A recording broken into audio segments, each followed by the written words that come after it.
And here's Yeah. the real kicker, Pierce. It's the fact that for the first time in history, economists are saying that AI data center spending, so spending to create new data centers, create the infrastructure for these data centers, has contributed more to the US's GDP than consumer spending as a whole. I think that's a pretty crazy statistic, honestly. Crazy statistic. Speaking patterns break the code, pre-trained pod. Hey guys, welcome back to the Pre-Trained Pod, where AI scientists talk shop and talk shit. My name is Rich, and I'm a computer science postdoctoral research fellow at the University of Cambridge. With me today is Pierce, as always. Hey, y'all. I'm Pierce Freeman, based in San Francisco, and I've built and sold multiple AI startups. Pierce, we got a show and a half today, man. We have so much to talk about. I just kind of want to get the ball rolling. It's a hell of a show. OpenAI this year has committed roughly $1 trillion in infrastructure deals. That's not a typo. $1 trillion. It's a big number. That's a big number. Now, according to Deutsche Bank, or as the cool kids say, Deutsche, if it weren't for AI-related investments, the US economy right now would already be in a recession. The question for today's pod is, are we in the new .com bubble? Dun, dun, dun. Am I crazy, or is everyone on Twitter talking about this? Not even on Twitter. Like, I feel like on the internet. Isn't everyone like... people in my actual real life day to day who are not plugged in the AI space are talking about this. And that's how you know maybe there's some fire behind the smoke. Something is going on, man. Something is in the air. I don't know if it's the fall vibes, if people are getting to spooky season, but people are a little scared, man. That's what I'll say about that. To start off the show, I want to go through a little thought exercise with you. Please. Without talking about anything else, just based off of your personal vibes right now, October 20, whatever today is, give me the bull case, give me the bear case. Let's start with the bull case. What's the As we're a bull. not in an AI? Yeah, as a bull. Okay. As the steer that you are. Well, I think the bull is just a mighty creature, you know? I think he takes the invisible hand by the thorn and just keeps on roaring forward. Yeah, so hey, listen, it's a lot more fun to be an optimist than to be a cynic. Bull case, right, is I think we're just getting started. In terms of the overall utilization of AI in the real world, people obviously in the Valley, people in San Francisco are using this every day, are using this for hours every day. But San Francisco is a city of early adopters, right? Of course, they're going to use new technology day to day. It took 10 years, 15 years for the iPhone to reach such worldwide domination that it's almost ubiquitous, especially in the States. I know Europe is all about their Androids, but these things take time to diffuse out, right? And like we're still in the early innings of people both realizing what these systems are capable of, these systems evolving and becoming better. But even assuming no forward progress in the model quality getting better, there is still so much more TAM that's left unexplored that people are not using these models for things that they could do today. So I think if you're a bull, you have to be optimistic. I think you got to think, okay, we're still in the early innings. We're just getting started. And I think in that sense, then maybe this is a little bit more, I don't know, like Vegas in the 1950s or like Dubai and Singapore in the 80s and 90s, where they started strong and then they just kept going, right?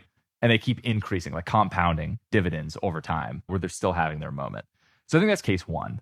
I think in that sense, then, if you believe the AI experts here, or you believe some of the AI thought leaders that are in the space, like Andrew Ng, who always compares this to the new electricity. I think the other metaphor that you hear thrown around a lot is this is just the new industrial revolution, right? All of the total market cap, GDP gains that were unlocked by the industrial revolution into Europe and then expanding to America, we are just in that, but for the software age. Like maybe actually conventional software has not really increased total productivity or has not remade manufacturing or like economic activity in the way that people were expecting.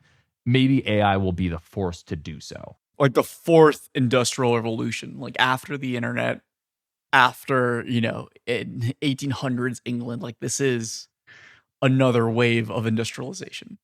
Yes, exactly. And even maybe bigger, right? Because if you look at individual labor productivity over the course of the last 30 years, as we've gone software and we've gone the internet, it actually hasn't gone up that significantly, which is a surprise. But, goes to show companies have legacy processes. There's still so much human processing power that's required in order to run an organization day to day that maybe AI is one of those things that unlocks some missing amount of productivity. And in that way is more akin to the first industrial revolution than to software, which was like, an incremental increase, but still only an incremental increase. I mean, what I've heard is like, if we reach AGI, that's it. All right. You can forget about the economy. Once we have machines that are perfectly intelligent, that can think, that can reason, that can plan, that is the economy then. These machines are going to be doing all the labor that humans have typically, been doing. Like, well, you can say goodbye to capitalism. We're going to have to reinvent a new type of economic living, a new type of lifestyle, right?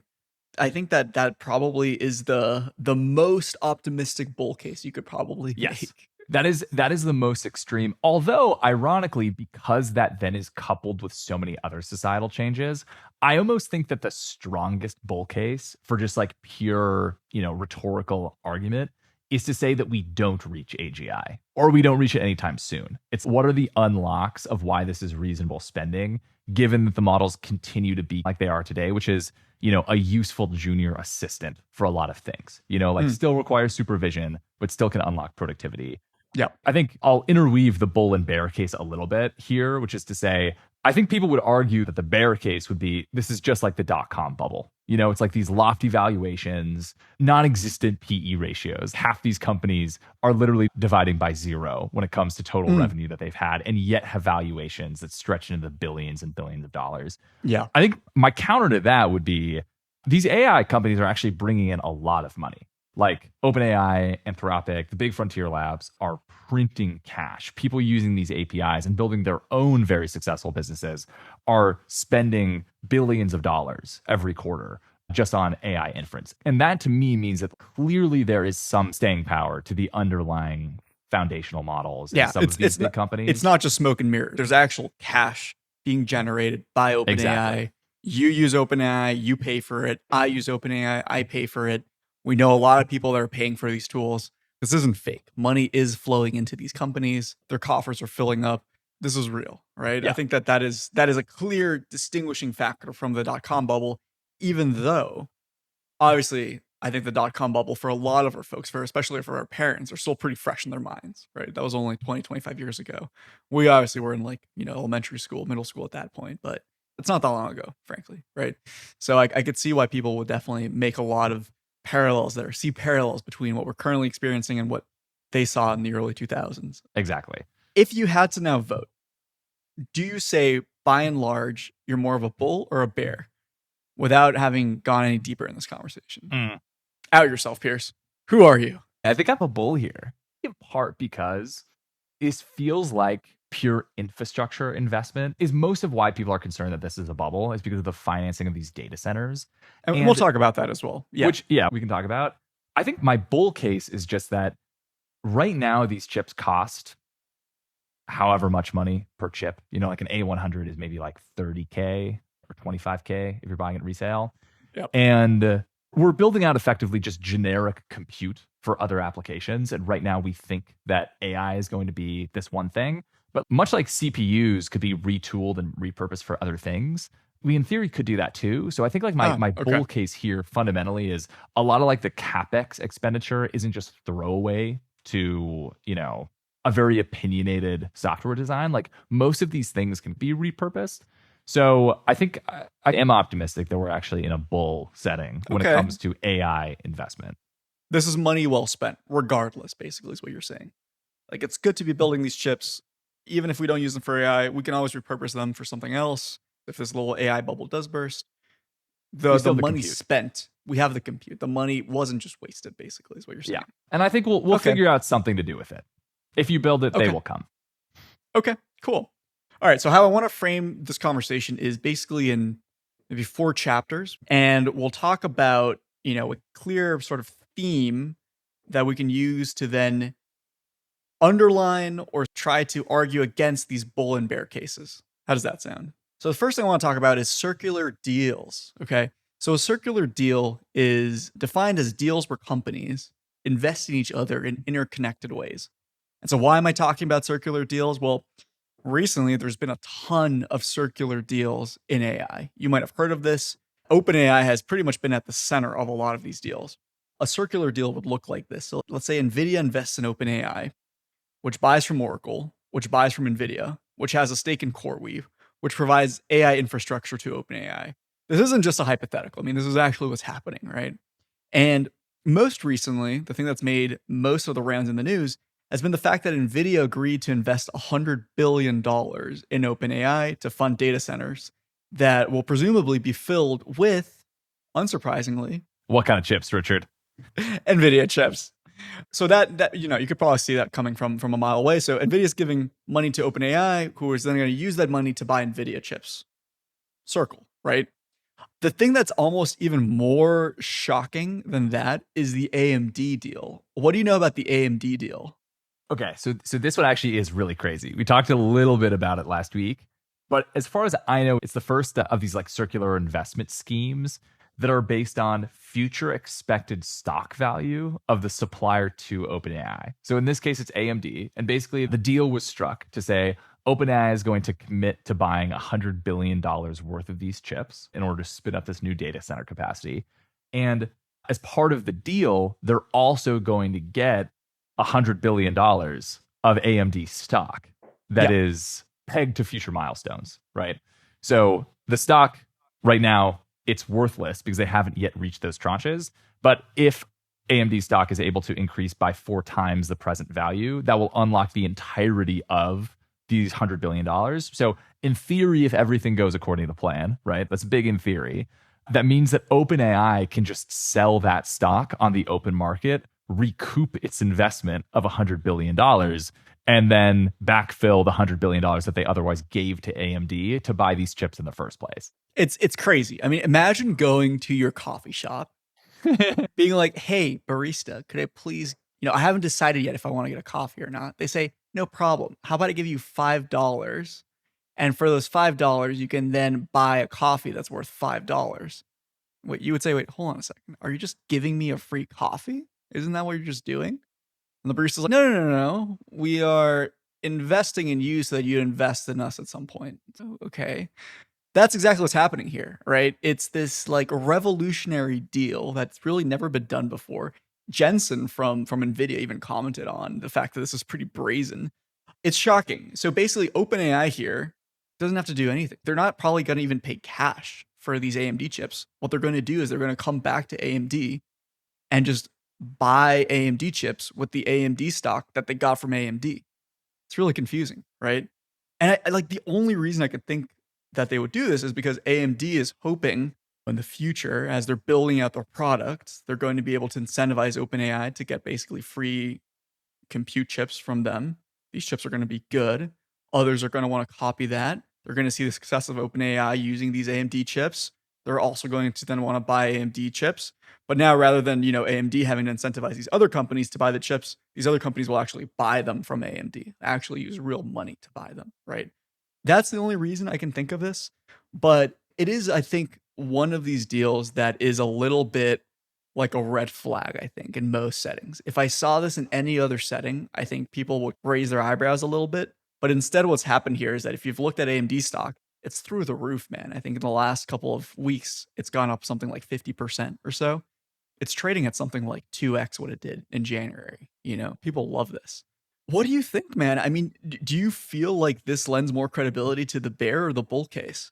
I mean, I think almost any kind of financial engineering, as far as I'm concerned, I'm more of a conservative investor in this way, to me will eventually come back to earth, right? Like lofty valuations eventually have to be backed up by some revenue, some profit. Otherwise, the investment actually doesn't make sense. Like investors are not charities. Investors want their money to go to companies that will eventually be worth more money. And the only tangible thing that we have to say, is this company worth more money, is to back in the revenue into the profits, right? So I get a little bit suspicious with anything that arbitrarily inflates a stock's value, stock buybacks or just really crazy PE multipliers, because there's a chance that you'll be able to deliver on the profit and revenue expectations in order to deserve that value. But that also means that you're taking a future risk on a valuation. And the act of buying today means that there's even more room on top of the stock than even the current value that people are assuming for the future, right? So I think this is a crazy move. The AMD stock right now, as we're recording, is trading at $240. It popped considerably on this OpenAI news, and that already has a PE ratio of 138. For comparison, a more established company or more conservative valuation, company like Apple, that's only 40. So 40, it's looking at a tech company that's already pretty lofty valuation. I think Apple is in one of these Magic 7 stocks, which are these like far outperforming stocks over time. And it's only 40. So AMD has an excessive valuation, certainly based on how much money they're pulling in right now. And NVIDIA also, for comparison, is only 51, right? So it's trading like far outside a band of even its competitor set that have lofty valuations. So they're assuming that this is going to eventually actually show up on the balance sheet. The only interesting thing that I think we haven't yet touched on that is probably to AMD's favor and maybe indicative that this itself is not necessarily a bear signal is because OpenAI is still obligated to buy these chips, even if the stock has not hit that value, right? So this is essentially almost a future payback to say, in some future hypothetical state where, OpenAI, you've delivered on your promise. We have become a very successful AI chip provider, both for you as well as for other people, targeting this like 4x potential upside. In that case, then we will back pay you for previous expenditure that you've given to us. But like in the day to day, if OpenAI is placing these purchase orders, they're not paying for those with AMD stock until AMD achieves this financial upside. So I think as a way of hooking OpenAI to get AMD's chips, or from AMD's perspective, this is like pretty smart, and it would have to absolutely crush on the revenue in order to back into the kind of valuation in which OpenAI would really be made full. And until that point, they're able to count the revenue without really having to print any more of these stock warrants. Okay. So that's interesting. So I hadn't fully understood this part. Thanks for clarifying that. So basically, what this actually means now is that OpenAI is in some sense incentivized to try to boost AMD's stock. Because if they do so, then they get these chips for free, basically. Yeah. Right. And so what they want to do, if you're OpenAI and you've bought these chips, what you'll want to do is you'll want to show that you can use them effectively and convince competition to also want to basically use these chips in the hopes that AMD stock goes up and AMD then pays you back for the chips that you bought. That's interesting. I hadn't fully realized that that is how the deal was structured. My assumption was that these were warrants basically for AMD stock that would effectively kick in at some point and they could use these stocks to then buy back or buy the chips themselves. But if they're buying them in advance, then I think the incentives are a little bit better aligned. That makes sense. Yeah, I mean, I think there are tiers to this. This 4x increase is kind of like the total value at which they would be made whole based on how much stock they're getting and then the expected value of the company. I think that there are tranches, like warrants with different tranche valuations in the middle to say, okay, once we achieve like this kind of revenue, these are how many warrants are going to be issued. And it's circular in that sense. But I think until they reach that threshold, whatever it ends up being with the stock price as part of this contingency, then OpenAI is still guaranteeing that they're actually going to fulfill these purchase orders when they're delivered. So it seems pretty smart. Okay. Is it true to say that in and of itself, these circular deals are maybe not a immediate red flag, like a screaming red flag that, will be a rallying cry for bears? Like in some sense, there is something positive to these circular deals. Like in some sense, if OpenAI gets these chips, they could, try to generate better models that will then convince the competition that AMD is actually a good chip provider, which kind of helps the ecosystem as a whole. Like that doesn't seem like it's fundamentally necessarily a bad thing or, fraud in a conventional sense. I think this kind of corporate dealing is pretty common in larger companies. Like most of the big tech companies have a VC arm that effectively does outside M&A without having to buy the specific company itself. So I think it was Yahoo that famously had that really large purchase of Alibaba stock. Yep. So much so that Alibaba stock for a while was worth more than the remaining bit of Yahoo. But Yahoo was basically serving as this intermediary that was just collecting stock from other places. most big companies do something like that. Like the diversification scheme of the company is that they either invest in tangential companies or in suppliers of their own that then are going to use their products. So Amazon's a big investor in Rivian. Rivian makes the trucks that Amazon bought in order to deliver their packages when they were building out their EV fleet, right? Yeah, Pretty smart exactly. investment. Pretty smart. Is that Yep. indicative that it's a bubble? It's certainly odd, but to me, if you're going to put your money behind a vendor and say, we really believe in your product, we believe in your team, it makes sense a little bit to get some of the upside of that company increasing in valuation when you yourself are bankrolling a lot of this CapEx expenditure that company is going to do in the first place. That's true, but you do leverage yourself a little bit, right? Like if AMD goes bust, this is bad for OpenAI. If OpenAI goes bust, this is bad for AMD. Exactly. Right? So I think this is definitely an indicator that when there is a rising tide, you end up doing better because you've diversified in this way. Mm-hmm. Because yeah, again, if the stock market manages to really have this 4x return for AMD, that'd be crazy. But that also makes these chips free for basically everyone. AMD now is sitting on an empire that can compete with NVIDIA.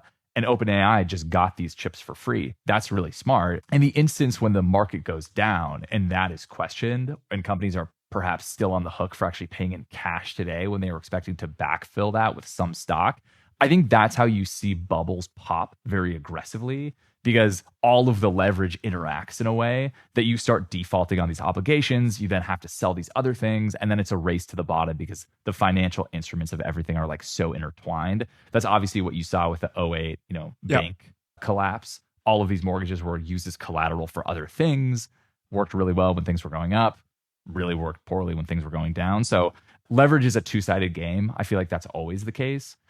I think so much as we are bulls, this is a good move. And I think as much as we are bears, it's a bad move. I assume in OpenAI's case, they figure if we really are in a bear market or we're about to be in one, they're over leveraged in so many other ways that this is just one. This isn't going to really impact. Sure. Yeah, totally. Okay, so maybe it's a little bit of a wash. How about that? And we can revisit this, whether this is like a bull or bear. Indicator. Let's put a flag in it. I think there's still a lot more to come out about this deal. Okay. Let's move on to the second thing, because I'm actually really excited to talk about this. This is energy, okay?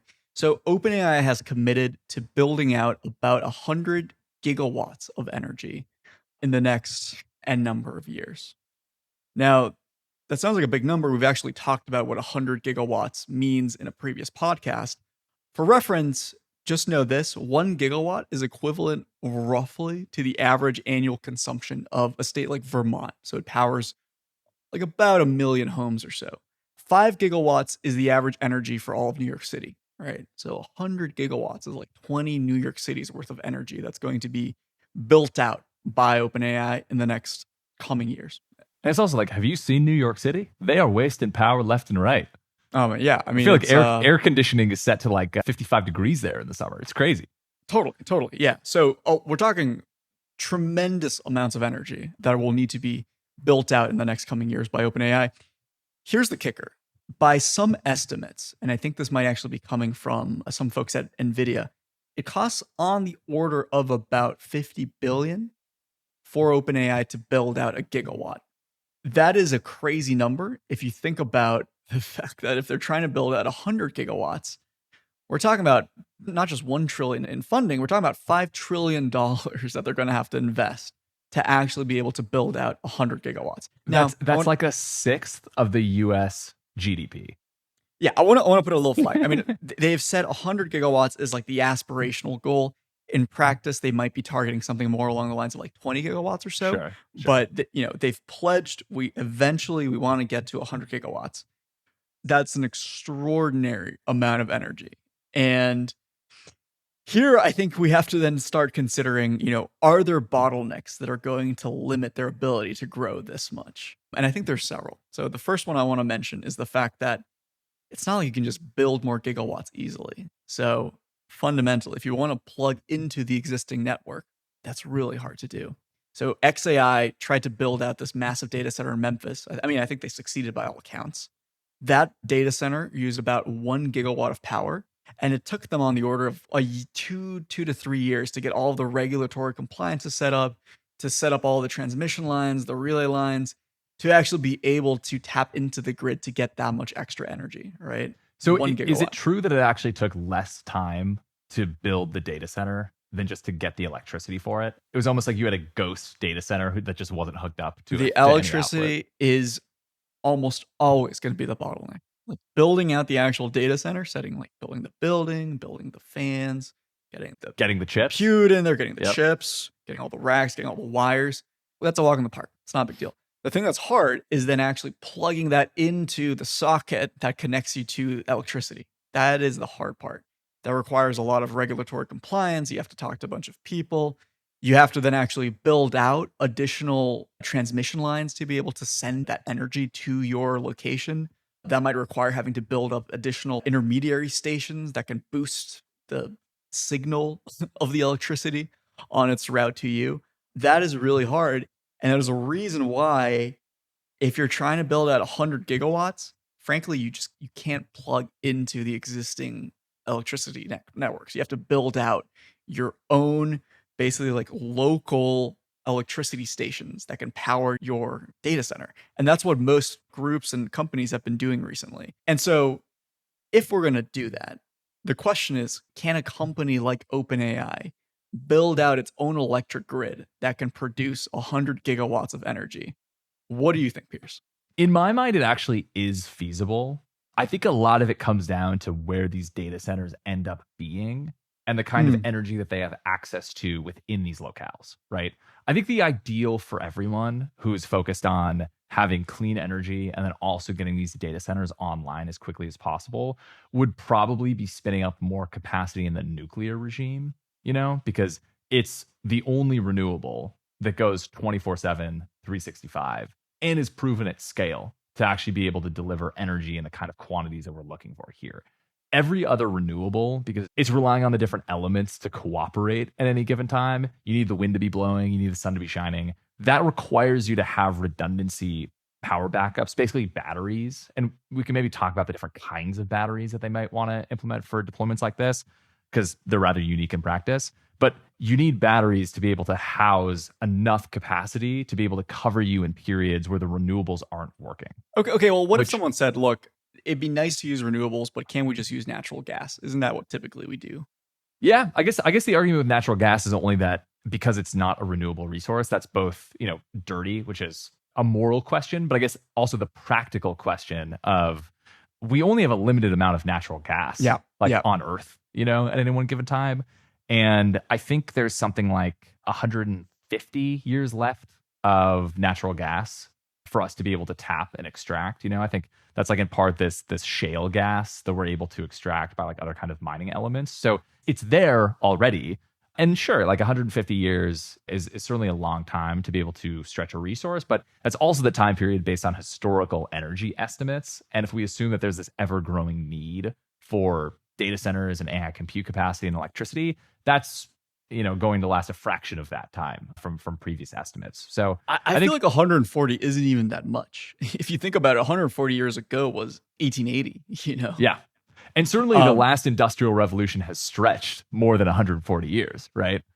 Right, exactly. So I actually dug up this fact. So in order to service a data center that can power 100 gigawatts, you would have to use up 23,000 swimming pools of natural gas. I think that's per day. Wow. Isn't that crazy? It's a ridiculous amount of energy. All right. I think that's the important part to underline here, is that we're just talking about these almost infeasible amounts of energy given the amount of resources that we have on Earth. Like our Earth almost can't support the amount of energy that's desired by OpenAI in this context. The other thing too with natural gas, and I think the reason why I'm actually bearish on that as a long-term solution to these energy woes, is that they're just located in different places, right? Yeah. All of these aggregate estimates, it's kind of like saying how much petroleum the Earth has, right? That often incorporates estimates that are out of Canada, kind of like in the tar sands, in inaccessible places in the Arctic, right? It's this global estimate to say,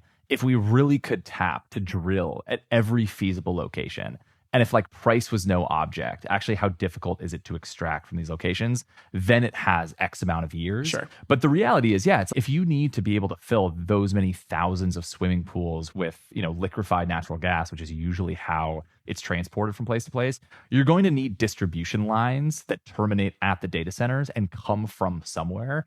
And where do they come from? Because if they come from places that keep being tapped out because the electricity needs are so great, you're going to have to continuously build out more plumbing lines to get it into the place, because you're not going to be able to move your data center No, totally. to pick it up on wheels and then lift it to where the next deployment of natural gas is. So I think Not at these quantities, not at 23,000 these swimming quantities. pools per day. Not right? at these That's- quantities, Yeah. right? So I think the more feasible and like stable solution would be you just, I think, have to build up nuclear supply, man. I don't really know another way around it.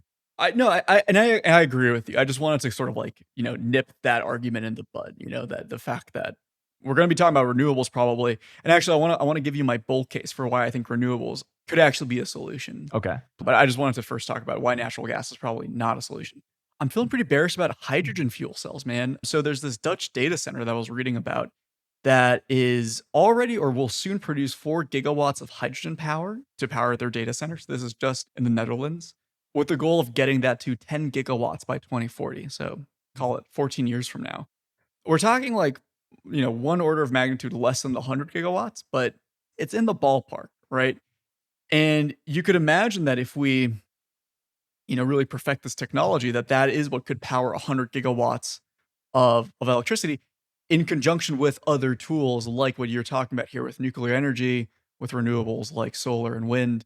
I think renewables could, in theory, get us to 100 gigawatts. I don't think it's out of reach.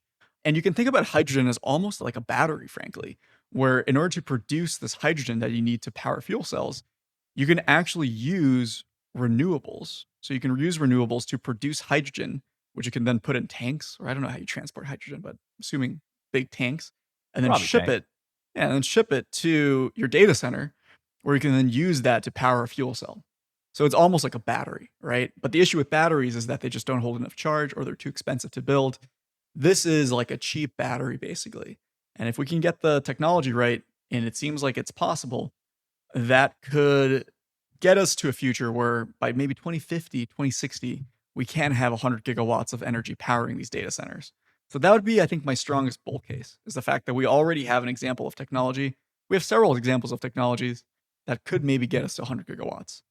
But it's going to be tough. I think it's going to be really, really hard. And 100 gigawatts is just a ridiculous amount of energy. We're almost going to have to like reinvent physics to make it work. Or we're going to have to find new physics to actually Nuclear be able fission. to power Yeah. us producing AI slop. Well, I think it's also a question of just what is the investment areas that you need given the kind of input mix of different power sources that you want to supply these data centers. If we say that we necessarily need wind or solar for some environmental reason or some like political priority, then that forces us to have batteries. There's no way around it, right? These systems can operate 24/7, 365. I will say that because data centers are a little bit unique in their power consumption, where you can assume more or less a constant drop from the grid, it's actually a little bit easier to build out capacity on the supply side than it is for residential consumption of electricity. Oh, because interesting. the Yep. full grid needs to be load balanced at any time. So for every watt you consume, for every joule that you consume out of your outlet, that joule has to be created somewhere else at that same exact time period, right? So a lot of why the grid is difficult to manage at scale is because you need to estimate when our power surge is going to come online, and you need power supply to be able to ramp up to meet that. It's like a predictive problem. Yeah. Exactly. It's a big predictive problem. And most of the times that the grid ends up going down, like in Texas, it's happened, I think, over the last couple of years in both the summer and the winter, when you're either drawing a ton of energy to do heating or you're drawing a ton of energy to do cooling. Yep. That load on the grid means, especially if it's unprecedented, you weren't able to forecast the weather patterns ahead of time. You're going to be drawing so much more than you initially expected. The grid's going to fall down because you just don't have the kind of generation capacity that you need to fulfill that kind of need. The nice thing about data centers, in as much as trying to bring online 100 gigawatts of energy is that you don't really have to worry about this like ramp up time within these different energy storage solutions. And one of the nice things about batteries, and the reason why like utility scale batteries are so desirable, especially when dealing with renewables, is they can respond instantaneously, right? Like the same way that in your car, if you step on the gas, it can let its charge loose and accelerate in instant time. The same is true with the equivalent on the grid, where batteries let you just immediately tap whatever powers in the batteries, and great, you're able to smooth out these spikes in demand. If a cloud covers some solar panels, that's not a That makes problem because sense. the batteries Yeah. can respond immediately. Fuel cells themselves, like hydrogen fuel cells, take more time to come online, right? I think it's like order of 10 minutes for them to like ramp up, get warmed up, and then start producing electricity at the kind of steady output that you would need. That's a problem if you're trying to use it as like an immediate backup generator, but that's not really a problem if you're actually just trying to use it at night and when the sun goes down. So you can say, okay, well, we know the sun's going to set tonight at 7:30. We will boot up our hydrogen fuel cells 10 minutes before 7:30, and we'll let them go all night. Yeah, you could do a hybrid solution of all these different tools and techniques to power these Exactly. data centers. It's like fuel cells, molten salts. Also, people were looking at those for a while as this alternative to having conventional batteries. They're cheaper. You can deploy them at scale. You've got gravitational potential sources too of basically lifting heavy things like water or even weights. Energy. Yeah, and then just letting the potential energy be stored until you need it and then release that energy in future time. All of those things require longer than batteries to pick up and start kicking. But again, because you can estimate these things with power centers a little bit better, it might be more feasible. The other thing, maybe the last thing that I'll mention in hydrogen, why I support your bull case there, is because the energy density of hydrogen is actually much better than natural gas, where hydrogen is 120. So this is like a by mass quotient compared to natural gas being 50. So it's more than 2 times as much like energy per density, energy per unit in hydrogen as natural gas. And then by volume, it's even more significant. So it's 10 by volume and then 35 to 40 for natural gas. So that basically means that you only need a quarter of the physical volume to be able to store hydrogen within some fuel cells than you would natural gas pipelines. That's awesome. Data centers Yeah, too. I had no idea. That's great. So, I mean, I think it basically seems like if I had to summarize, on the surface, this feels like a bear case or something that would contribute to the bear argument. When you dig deeper, maybe a bull case. Like this isn't as impossible as we would think initially. Would you agree? I think it's certainly a bull case for investment in alternative energy sources. Yeah. I don't think we have the kind of grid today. And my hope would be that the confluence of government interest in this space and the fact that right now it's propelling GDP so dramatically maybe means that there will be more investment and therefore there will be easier regulation and licensing on developing new power centers and distribution pathways. Boom. Pierce. Quick little costume change. Quick little costume change. We're back, baby. I missed you, man. So what happened? You want to give us a little breakdown of how we magically transported Christ. through time and space? Yeah, seriously. We really are both breaking the fourth wall here as well as, broke the fourth dimension. So we record on Monday. It's podcast day. And on Monday, which was October 20th, AWS had a huge worldwide outage.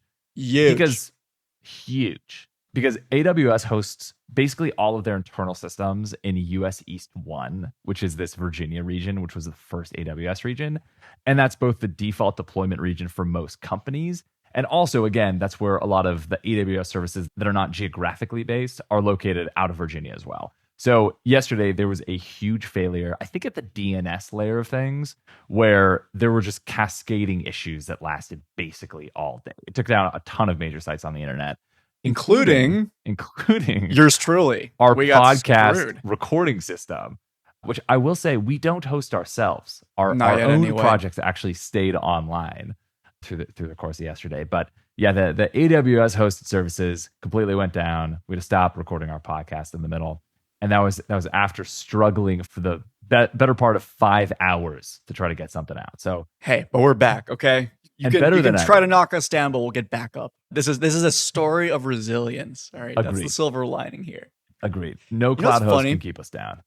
It's funny that we were talking before we got rudely interrupted by AWS and the internet. We were talking about electricity and how we probably don't have enough of it, or if we do, it'll be pretty hard to supply enough electricity for these AI data centers. The internet doesn't want you to know this. We got shut off as we were talking about this. That's right. That's right.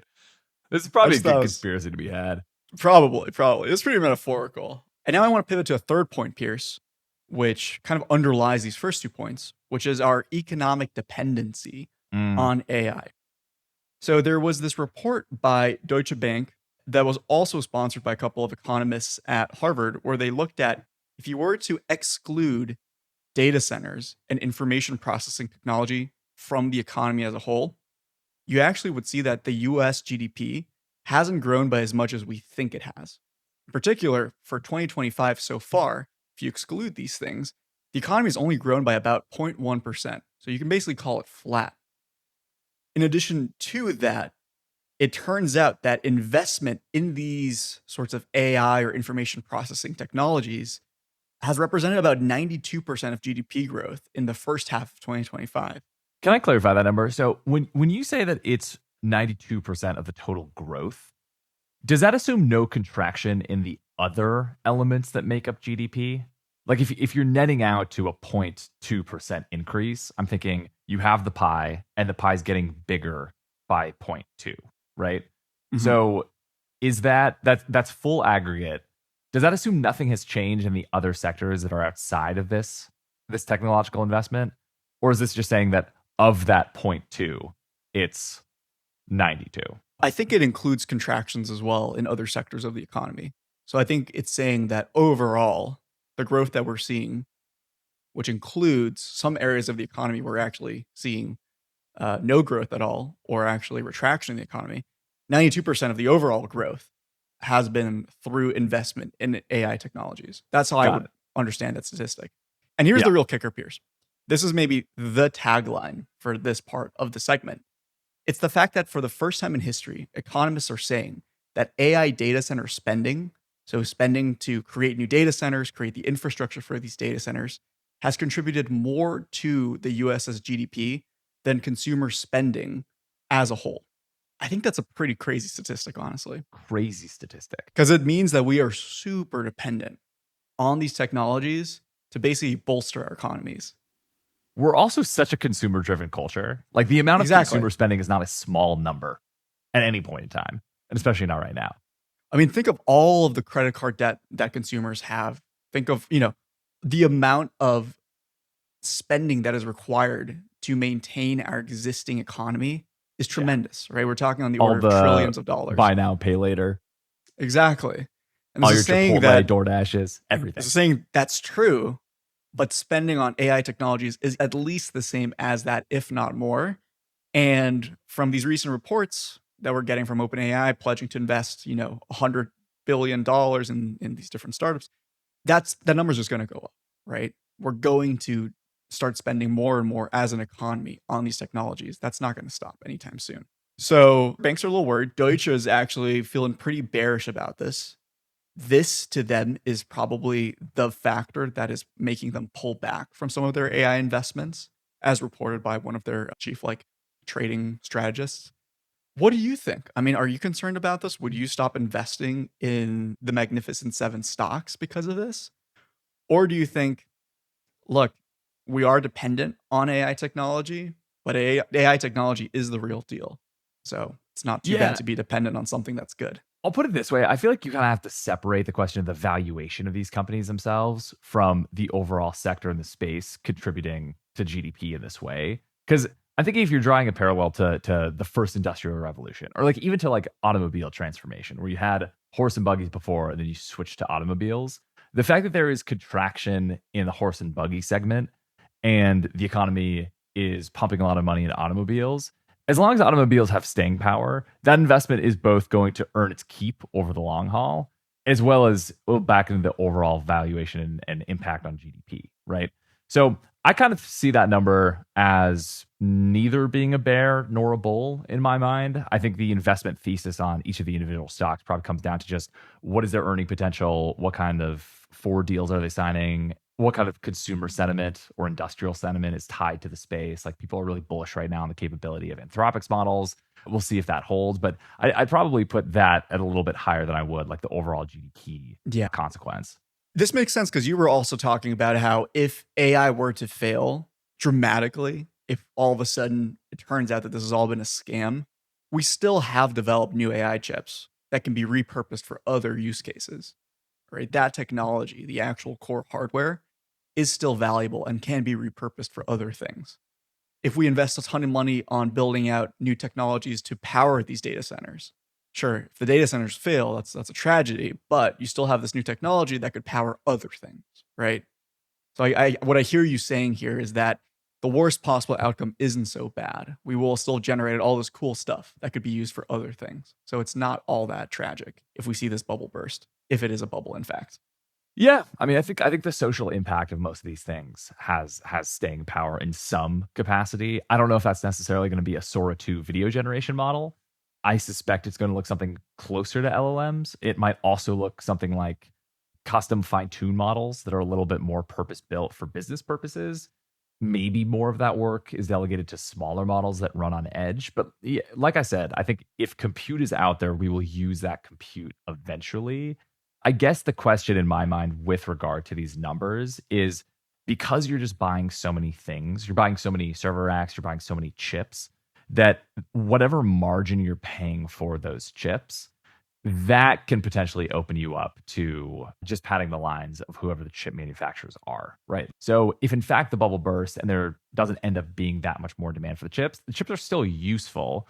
They might be a couple generations old at that point, but they can still do things. Like they still have a legitimate amount of flops. Yeah. I think the that makes concern is sense. basically that all this money pouring in right now is just changing where you are in the supply demand curve such that the price can be higher. And at the end of the day, the pricing power just goes into the company's bottom line instead of actually being useful for the end manufacturing thing itself. Okay, that's good because that actually brings us to the fourth point, which is revenue. So you're talking about cutting into companies' bottom lines. Here, the point is now a little bit different from what we were just talking about. Some people might say, look, OpenAI is generating tremendous amounts of revenue. In 2025 alone, in the first half of this year, they were able to hit $4.5 billion in revenue, with projections putting the company's revenue at about $13 billion over the course of this year, 2025. That's a lot of money. That's real money. And people would say, look, if you have this cash flow, you can actually invest it in these chips. Like they are able to meet these bottom lines. At the same time, the company isn't profitable yet. And in order to be profitable, people are projecting that they would actually have to hit about $100 billion in revenue. And here's the real kicker.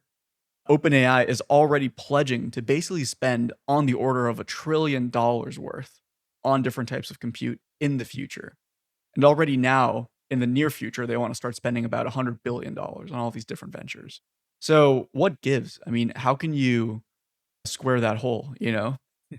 That feels like there's just no way that even with these big revenue numbers that these companies are bringing in, you can hit these ridiculously big numbers that they want to spend.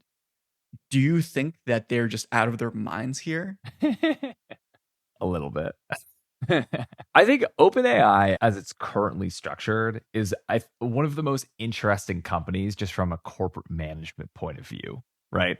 Because they have this nonprofit origin, they have this for-profit subsidiary, they're trying to morph some of the intellectual property from one to the other.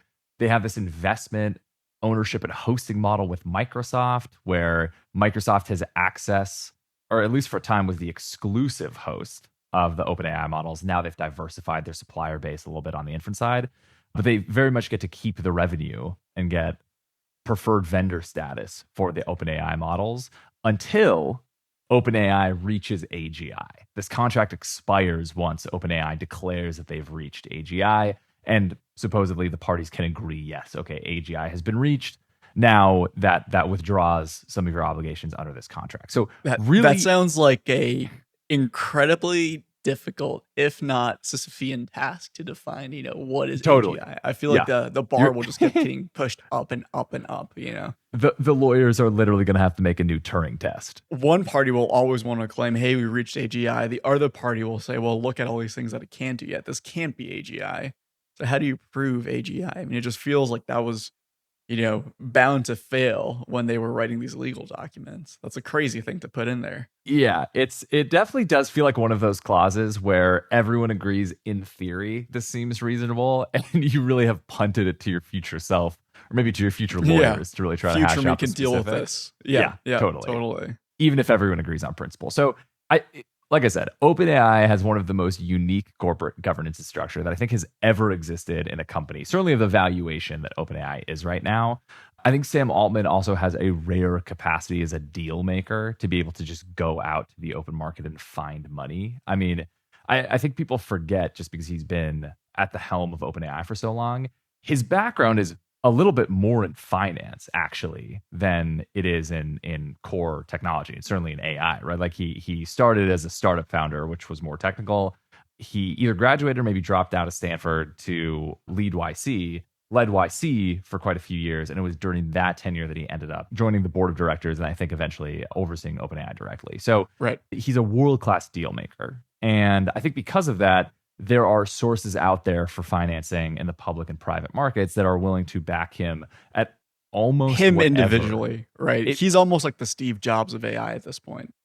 Yeah, which is exactly why when they had that whole disagreement when he was forced out by the board and Microsoft offered to give him a job, a lot of the people that were at OpenAI threatened to leave and just join, the Microsoft AI team, which would have also been led by Sam Altman. Yep. So I think he's a visionary. I think he also has capital connections that are just unique, even in an AI space that is so dominated by companies that can pretty easily raise $1 billion. There's no one like Sam Altman. So I think in that way, the revenue numbers itself, right? No company that is in a growth stage startup at this point finances their expansion via their profits anymore, which I think is crazy. I think as much as possible, companies should be focused on profitability, because that is actually the sole and exclusive goal of a company over the long haul versus a nonprofit. You need to focus on profits. Like, we are here to get a profit. And I think it's only been in pretty recent times when you can finance things on debt so cheaply that it makes sense to do debt financing, or there's so much money sloshing around in these markets that you can do equity-based financing, get the same kind of, multiples without really affecting the dilution that you're going to have to stomach. To me, it feels like this new model for financing really started during the dot-com bubble, when you had companies like Amazon that were not profitable for the longest time. And investors were just kind of okay with that because they understood that we're living in this new paradigm where you're going to incur tremendous losses until all of a sudden you go parabolic and you then incur incredible gains, right? And it feels like now we're doubling down on this vision where a lot of companies, as you rightfully said, are financing their growth, not even with equity, but just straight up bonds, basically, just debt vehicles, right? And that is leveraging them even more so than if they were to do this with equity. So it's a little concerning for sure. Yeah, and where does that debt come from? What are the obligations? I think you've also got to consider that debtors get paid back first, like in a liquidation event if the company doesn't succeed. I think there are a lot of different implications actually dealing with debt when most startup founders in the Valley are very comfortable thinking in terms of equity, where, yeah, you might have participating preferred shares that have certain preferences attached to them, but for the most part, you can kind of understand how the equity stack is fully allocated. I think you raise a really great point there, which is the parallels here to the dot-com boom. And I think the SaaS model as a whole, even through the course of the 2000s, followed a similar playbook where it's this idea of grow at all costs, right? You see this definitely for consumer companies. Uber was unprofitable for a very long time, but they had the thesis of, if we grow really quickly, they're going to be network effects. We're going to be able to push out the competitors. And they more or less succeeded. Like, the only reasonable competitor to Uber in the US is Lyft. And internationally, there's maybe one in a regional market. But that's kind of it. Like, Uber is the ubiquitous rideshare company because they were able to kill off a lot of their competitors by subsidizing their fares. And they're very aggressive about like driver outreach. They subsidize that. They subsidize ride for a really long time. That works in a setting where you believe that once you're able to really dominate the market, effectively serving as a monopolist, you're able to then increase prices because you're the only game left in town. Right. Mm-hmm. And you're saying OpenAI is doing this basically? Well, I'm saying that is the economic model in which that works. Yeah. You can find fault with monopolists, certainly, but like, that is the financial reason why people are incentivized to grow at all costs and to not care about profits. Because if you increase revenues, the thinking is you can just decrease costs later. It's kind of like the classic private equity move. You go in with a company with high revenue, cut costs dramatically, and therefore immediately overnight you have more profit. It is still to be seen, I think, whether AI companies fit into that same kind of worldview. Here's the thing that I would argue makes them not fit into that is the fact that unlike Uber, where Uber and Lyft are fundamentally these fungible goods that are basically the same thing, with AI, for now, Claude, OpenAI are basically the same product. But if one of them is able to innovate and really generate a world-class model, keep that private, that is a new moat that they could potentially build. So far, these moats have felt very brittle, and it's very easy for companies to copy each other. But if we do believe that there's a world in which we're going to be developing AGI, there could come a moment where one of them just becomes a runaway success, just because it is so much better. It's actually unlocked a new secret sauce, a new ability that makes it much better than these other things. And at that point, you're not even dealing in the same product categories anymore. You'll have one model that is incredibly good and others that are just kind of like okay, right? So I would say that that is actually an argument for why this is very different from existing models that we've seen, existing models of competition, where maybe it is then okay to finance these things with these really leveraged products that force a company to take out, a bunch of debt to make these things work. Because if they are able to use that money wisely and build this massive moat, then they've basically won and it's game over. Yeah, I mean, thus far, I think if you look at the revenue numbers, companies are making more than the model costs to train, which I think is a good sign, right? I think most of these companies, if they wanted to today, could operate, if you take salaries and then future CapEx expansion aside, because they're trying to train and then do inference for a lot more people and train much bigger models. I think if you take that aside, on a per model basis, I think the Anthropic CEO said that they actually were profitable for the last iterations of Claude they released. So I'm tempted to say that there's a lot of reasons why this is a little bit closer to maybe like silicon fabs, where you have really large capital expenditure, a lot of R&D that goes into each fab generation. And then you use that fab generation for as long as it remains viable. And then you switch to a new fab technique. Like, I imagine TSMC is not getting a whole lot of interest in their 7 nanometer fabs because that's 3 generations old at this point. I think they're down to 2 or 3 nanometers. So I think OpenAI and Anthropic, they sit in this really weird niche where it's both like really heavy kind of industrial investment. It's very forward-facing R&D, but it's still software and they still have like high employee costs.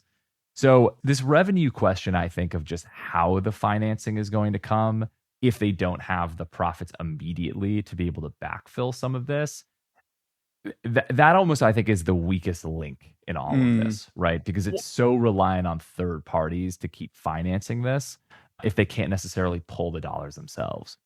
Okay, another model. So we've talked about Uber, we've talked about TSMC. Here's a third pitch for you. What if we should think about chat as more of like a SpaceX model, where a company has had to invest a ton of money in CapEx and R&D to actually get this thing off the ground? Well, then once you are able to get it off the ground, in the case of SpaceX, actually quite literally off the ground, you dominate the market, right? And sure, there's going to be other folks trying to compete with you, like Blue Origins and other companies in Europe and China, but you've won basically, right? You're pulling ahead of the others. And so now I might say that this is a possible world model in which the US government becomes much more involved in funding these corporations. I could see there being, a world in which the US government says, hey, this is an existential threat for us. We really need to pump money into companies like OpenAI, like Anthropic. We're going to sign deals with these companies, give them not on the order of $1 billion in revenue, but $100 billion in revenue. And we're going to work on these really new cutting edge technologies that could be repurposed for military use cases. In effect, turning these companies into like a SpaceX style government contractor almost.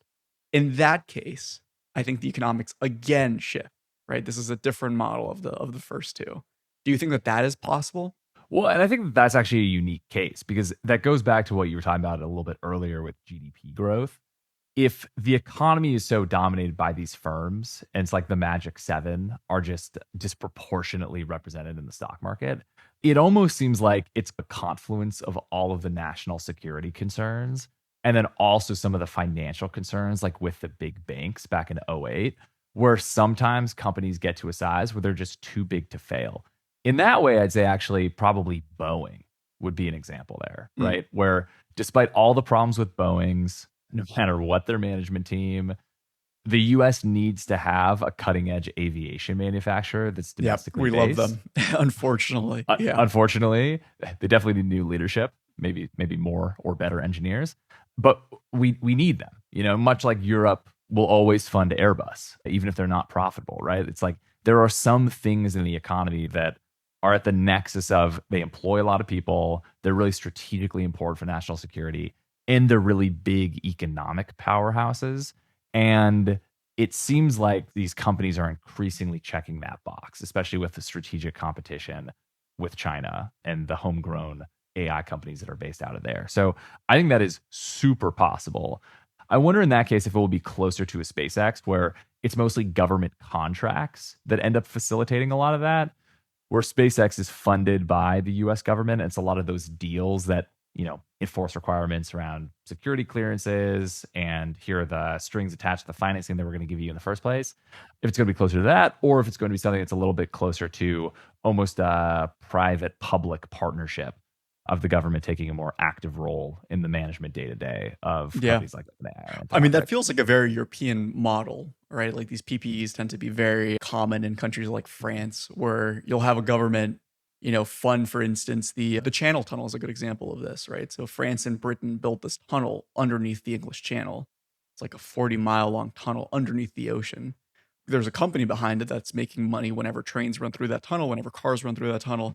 But it also had to be funded because it's so much capital expenditure by the governments of these two countries. So these PPEs are very common in Europe. I could see that being very common as well in the US if the government feels like there's a real fire, burning beneath its butt and it has to really get to AGI faster than China does. Maybe we'll see more of these partnerships going forward. But who knows, man? It's a brave new world out here. Piers, I want to wrap up this conversation now that we've talked about these different points with your final bull versus bear outlook on whether or not we are in an AI bubble. If you had to summarize, what would you say is the best bear case and then the best bull case? I think my best bull case would be we're living in a time that might, at worst, represent 2000 with a dot-com bubble. But even in that worst case where it is a bubble, the bull case is that companies that were incubated during that period still ended up being wildly successful in the future, right? Like you have Amazon, you have Google. They're pretty big companies back in 2000. They're even bigger companies now. Right. And I think in a bubble case, the main people or the main firms that are probably going to suffer are going to be the smaller companies that don't have the capital or the capital access to be able to weather the storm, right? That's what you would worry about if the bubble pops. But I think the things that we talked about, which is one, that these companies do have access to these capital streams as of right now. They do have meaningful revenue in a way that companies back in 2000 did not have.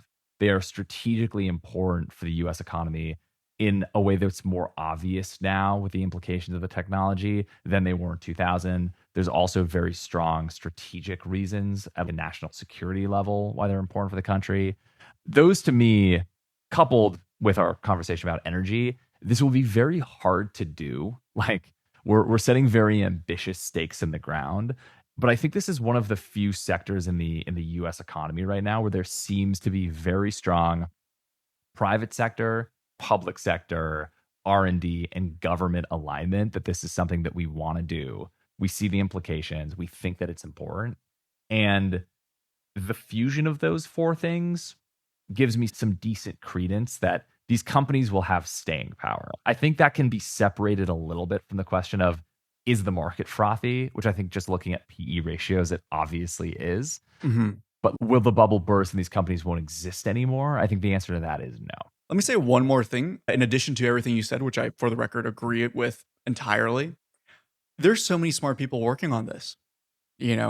Obviously I wasn't alive during the space race at the time, but my understanding of it was that Kennedy actually had to, get more people interested in STEM in order to be able to keep up with the Russians. That there was this reinvigorating effect of the space race to get more people studying, science, math, physics, chemistry. We're living in a world in which, to me at least, as an AI researcher, I look at my peers and it feels like there's been so much interest in this already. There's so much talent. The pool of people working on this is so big and so talented that it feels like fundamentally breakthroughs will happen. I feel very confident that if the level of good, high quality publications, research advancements continues, only good things can come out of that, right? Maybe it's not AGI, but maybe we're able to develop a cure for cancer because we're able to, figure out how to really manipulate drugs using AI in combinations with tools like CRISPR to find these breakthroughs, right? I think that there's all these other downstream things that will result because of this sort of push towards this aggressive push towards investing in AI. I don't think that that is necessarily something that we should be too worried about because sometimes you don't even know the benefits when you're investing in something, right? So I just want to throw that out there. I think we haven't talked about that yet. And I tend to be an optimist and I tend to really believe in my peers. And I think in this case, I think our generation, mine and yours, is doing good work on this. So fairly optimistic on that front as well. And frankly, as you said, like the fact that we have all of these chips, we've made so many advancements in the manufacturing of these chips. That also, as you've mentioned several times in this conversation, can only be good and can only lead us to be able to apply these chips to many different use cases as well.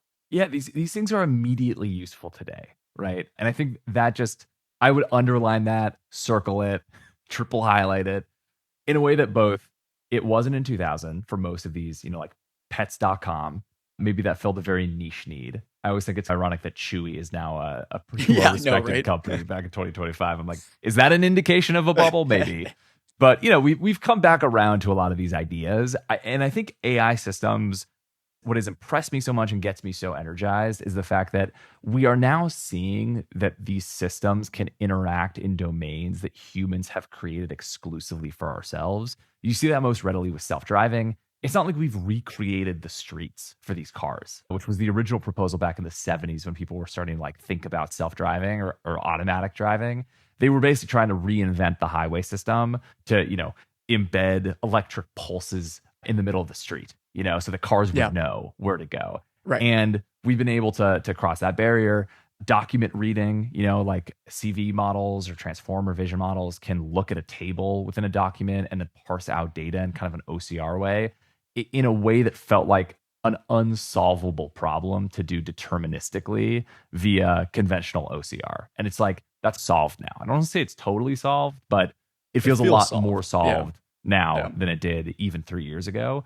And that is so much of the knowledge processing that we do in the US and around the world. Like a lot of it is just taking something here, moving it over here, manipulating in some small way.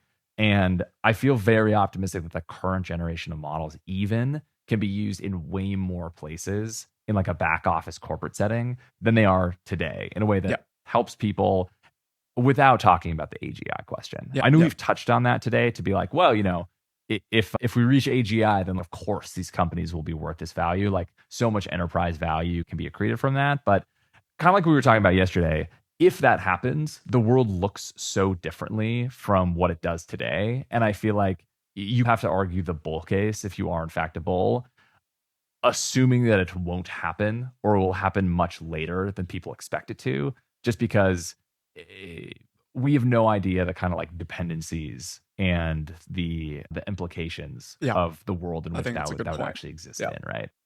Give me the best bear case if you had to make the opposite argument. So I actually think the best bear case, or the one that I find strongest, is how deep down a path we're getting without knowing where that path will lead, right? Where we now, yes, are investing a lot in GPUs, but increasingly are investing in these ASICs that are a lot more opinionated, even down to putting a transformer, putting a specific model on a chip in order to make that faster. That is really efficient, and that's going to seem like a great investment if transformers are going to be the thing that can bring us to the next level of development here. But if they can't, and instead, biological algorithms or like some new architecture, or maybe there's some silicon, like physical neural connection that's required, like sparsity. I don't really know, but I will say that the only example of cognition that is at an AGI level that we have right now are human beings, right?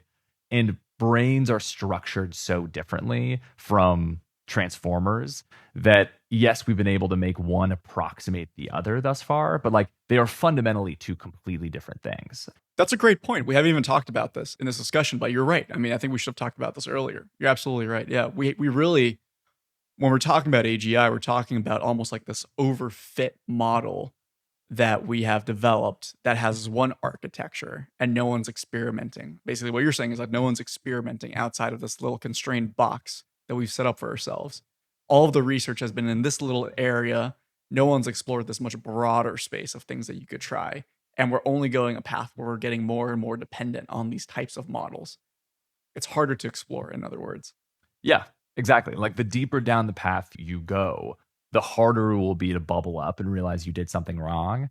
But if we really hit a dead end, like a fundamental dead end, the scaling laws cease to work anymore for transformers. I mean, that's almost a technical bear case that invalidates all of the investment that we've been doing in the CapEx expenditure. I mean, I think that's really the biggest risk. I think that's a great point. Yeah, I think that I would agree with you that that is more of a bear case than some of these reports by Deutsche, for instance, that the US economy has become really dependent on AI investment. I think the fact that we've really pigeonholed ourselves into this one little model that came out in 2018 with the publication of Attention is All You Need. You know, everyone read this paper, was super excited, and now in the last 7 years, fundamentally, research has all been very similar. Everyone's just looking at this one model that came out 7 years ago and really doubling down on it, while there's so much other work that we could be trying out. And all of the chips, all of the research interest has really just been focused on this one little niche area. So I think that's a very astute point, man. I don't want to put words in your mouth, but if I had to guess, it sounds like you're more of a bull than a bear. I think it's more fun to be an optimist, man. I mean, we'll see. We'll see. I think that there are a lot of things that are out of the control of certainly us, but I think even anyone working in the space or even the financiers, you know, like the coupling of so many different things and like the leverage of so many parts of the economy, I think give me the biggest worry. But I think there's something legitimately here, right? And I think the investment gets me more excited that we're putting our money behind this than, you know, the frivolous things that often Wall Street just invents as vehicles to stuff more money in. You know, Yeah, like I'd rather I we agree. invest in this versus speculative mortgage swaps. Sure, sure. I totally agree with you. And I think fundamentally, if you're a bull, if you're an optimist, you're betting on humanity doing well. And you're betting on people's intellect and their talent.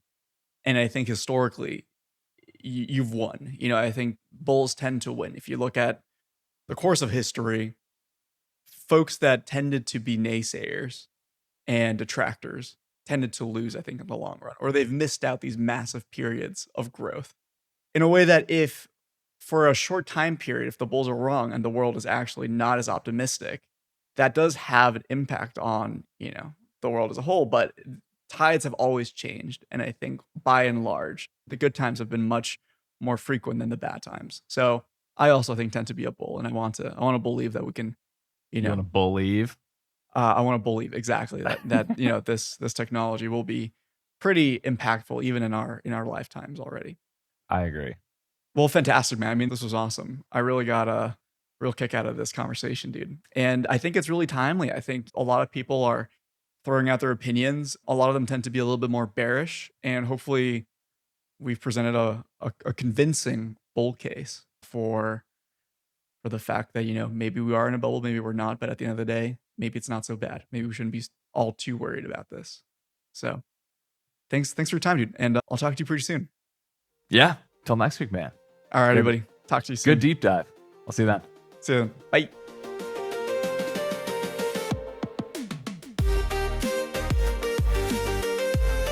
Photon is to electromagnetic waves as gluons are to nuclear force, as gravitrons are to gravity. And then we got the Higgs boson, which is interesting. Isn't that crazy? Okay, but we've never detected gravitrons. They are only theorized to exist. That's right, dude. And this is why this podcast is so cool. It's because we've gone from elementary physics to now discovering new things. So I want to talk to you today about gravitrons and why I think I've actually found some. Turns out they were hiding in my couch this whole time. Dude. No, they're always in the I had couch. I had them in my couch this whole freaking time, dude. It's like, dude, yo mom was so fat. She It's helped me actually discover the cool. gravitrons, dude. She is the gravitron. She dude. is the gravitron.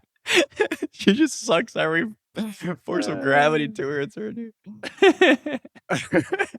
Okay, I learned something today. That was pretty exciting. That was actually really sick, dude. Mm-hmm. Dude, this is crazy.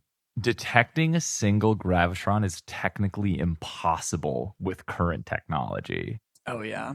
Why is that? Dude, it's a great question. I don't know. So there's electromagnetism, the strong nuclear force, the weak Yeah. nuclear force, Yeah. and gravity is the weakest of the forces, apparently. Yeah, that's right. That's right. You know what the strongest force of all is, dude? Our attraction to each other. Love. That's right, dude. Yeah, It's that's love, right. We dude. said the same That's thing. right. That's right. That's nice, dude. That's why it's the force That's of really love, nice. dude. We just wrote the plot for Interstellar. You don't understand, dude. Love carries energy and mass through time and can manipulate things in 3 dimensions over the 4th dimensional manifold.